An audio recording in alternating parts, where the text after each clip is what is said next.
আরে গিন্নি, পিছনে যে বাড়িটা দেখতে পাচ্ছ, সেই বাড়িটা একদিন আমি তোমাকে করে দেখিয়ে দিব। এখন তো আমরা কুড়ে ঘরে আছি, কিন্তু একদিন এরকম বাড়ি বানিয়ে তোমাকে আমি বানিয়ে দেব। ঠিক আছে গিন্নি? আমি কথা দিলাম, যে এটা কথা দিই সেটা কিন্তু আমি করে দেখাই। বুঝেছ তুমি আমার কথা? ওরে, হয়েছে হয়েছে, তুমি নাটক একটু ভালো করেই করতে পারো।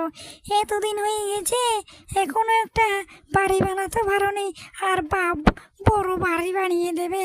হয়েছে হয়েছে, তোমার ডায়লগ আর আমার শুনতে শুনতে কান একদম ভরা হয়ে গেছে। তোমার ডায়লগ আর আমাকে দিতে হবে না, দিতে হবে না। এখন চলো চলো, বাড়িতে চলো, বাড়িতে চলো। হ্যাঁ গিন্নি, তুমি এরকম করো না।